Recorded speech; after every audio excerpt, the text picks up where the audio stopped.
মাঝে মধ্যে মানুষের লেবার পেনে উঠে যায়, এর বিভিন্ন যেমন বাচ্চা নষ্ট হয়ে যায়, যে আমরা তো হচ্ছে ডেলিভারি রোগী, অনেক ব্যথা হয়, পেন হয়, এগুলোই। রাস্তা তো মেরামত করা উচিত, সংস্কার হওয়া উচিত। অনেক দিন যাবত আমরা যখন কলেজ লাইফে পড়তাম তখন থেকেই তো এইরকম, অনার্সে পড়ার সময়। এখন আরো বেশি খারাপ হয়ে গেছে, রাস্তায় পানি জমে জমে থাকে। তো অত্যন্ত দুঃখজনক বিষয় যে পাবনা একটা প্রথম শ্রেণীর পৌরসভা, আর এটা পাবনা পৌরসভার ভিতরে অতি জরুরি একটা রোড রাস্তা, যেখানে পাবনা সদর হসপিটাল এবং এই সদর মেরিল বাইপাস থেকে তাপিক মোড় পর্যন্ত একাধিক মানে না হলে পরেও 50টা প্রতিষ্ঠান আছে। এটা চিকিৎসা মানে খাতে এরা নিয়োজিত আছে।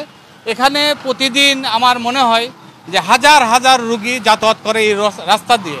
বাদল হলে পরে যেতে পারিনি, তামান দেখতেন ময়লা টলা এসে ভরে যায়, ভাঙা চূড়া জাবির বসলে পরে কায়তা পরে যায়, প্যাসেঞ্জারও পরে যায়, আমরাও পরে যাই, গাড়ি ঘোড়া নষ্ট হয়ে যায়, আমার জাতি তো কষ্টই হয়। ওই মাঝে মধ্যে একটু এই তালিমালি দেয়, আর 6 মাস 1 বছর আর নাই। রাস্তাটা ভালো হলে আমার ভালো হয়, যাতে আসতে সুবিধা হয়। কারণ হলো রাস্তা তো খুব খারাপ হয়েছে, রুগী নিয়ে গেলে অসুবিধা হয়, তাছাড়া আবার এই মানুষজন চলাচলে অসুবিধা হয়, আর আমাদের ওই থেকে তো ময়লাও নিয়ে যায় না, খুব অসুবিধা হয়। এটা তো হাসপাতাল রোডই পড়ে আর কি, ওটাতেও চলাচল করা যায় না, বৃষ্টির জল উঠে একবারে নোংরা হয়ে যায়, তারপর ড্রেন টেন সব একাকার হয়ে যায়। বাইপাস পর্যন্ত এখানে চলাফেরার জন্য আমাদের খুবই ব্যাঘাত ঘটে, মানে অনেক লোক রুগী আনতে পারে না হসপিটালে, এবং খুবই অসুবিধার মধ্যে আছি, অ্যাক্সিডেন্ট হয় সবসময়। আর এই রাস্তাটা সমাধান করার জন্যই আমাদের সরকারের কাছে আমার দাবি। আমাদের পাবনার যে সদর হাসপাতাল আছে সেটা থেকে আমাদের একটা রাস্তা আছে, সেই রাস্তাটা খুব ভয়ঙ্কর অবস্থা। আমাদের যে পেশেন্টগুলো আছে নিয়ে যাওয়া আসা খুব কষ্টসাধ্য, এমনকি অ্যাম্বুলেন্সে অনেক যাত্রী অনেক পেশেন্ট মারাও যেতে পারে, যা কখনো সম্ভব হচ্ছে না যে হসপিটালে নিয়ে তাদের ট্রিটমেন্টগুলো অ্যাকচুয়ালিভাবে দেওয়া যায়।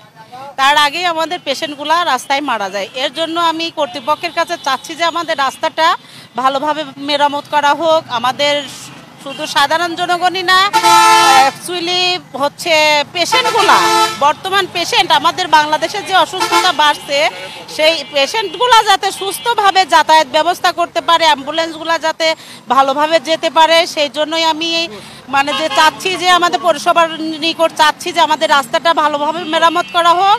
সবচেয়ে বড় ক্ষতি হয় হলো এই টাইমে যখন আমাদের বৃষ্টিতে আমরা আটকে যাই, তখন কোথায় আমাদের খদল আছে, কোথায় আমাদের সোজা আছে, এটা আমরা বুঝি না। গত 2-3 দিন আগেও একজন মহিলা এবং বাচ্চা সহকারে রিক্সা সহকারে উল্টে গেছে।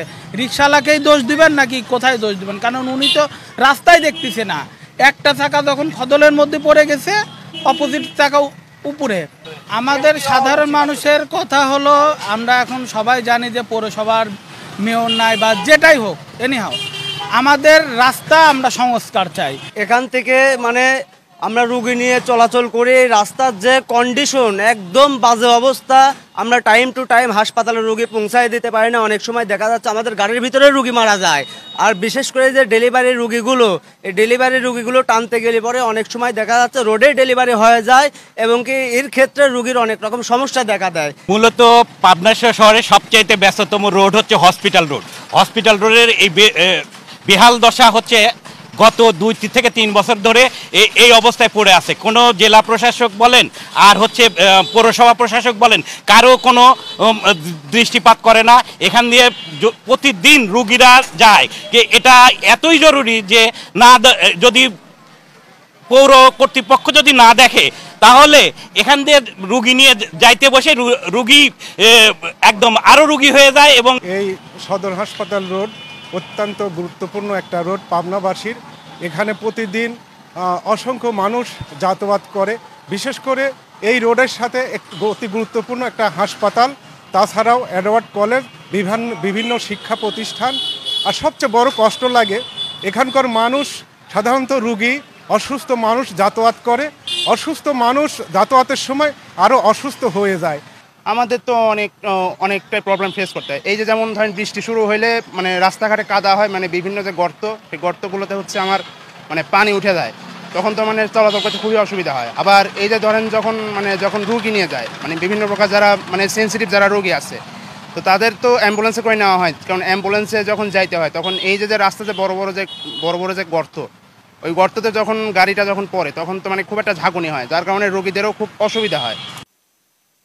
পাবনা পৌরসভার লতিফ টাওয়ারের মোড় হইতে মেরিল বাইপাস পর্যন্ত যে রাস্তাটি, এই রাস্তাটির টোটাল লেন্থ হচ্ছে আমার 2200 মিটার। তো আমরা জেলা প্রশাসক মহোদয়ের মাধ্যমে আমাদের স্থানীয় সরকার মন্ত্রণালয়ের কিছু রাস্তা সংস্কারের যে লিস্ট পাঠিয়েছিলাম, তার ভিতরে ফার্স্ট প্রায়োরিটিতে ছিল হচ্ছে এই হসপিটাল রোডটি, আর কি, যেটা আমরা হসপিটাল রোড হিসাবে বেশি পরিচিত।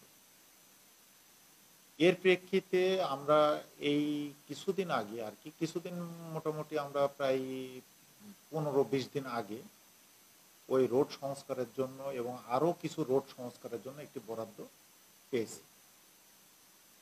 এর প্রেক্ষিতে আমরা হসপিটাল রোড সংস্কারের উদ্যোগ গ্রহণ করেছি এবং তার প্রাক্কলন প্রস্তুত করেছি, এবং সেই সঙ্গে আরও কিছু রোডও রিপেয়ার করার জন্য আমরা প্রাক্কলন প্রস্তুত করেছি। সেটা আমাদের গত 29 তারিখে আমাদের পৌরসভার যে মাসিক সভা হয়, মাসিক মিটিং ছিল, সেখানে অনুমোদন হয়েছে। এখন সেটা আমরা টেন্ডার প্রক্রিয়াধীন, ইনশাল্লাহ আমরা দরপত্র আহ্বান করে তারপরে আমরা এটা আশা করি যেটা যে জুলাইয়ের শেষের দিকে গিয়ে কাজটা শুরু।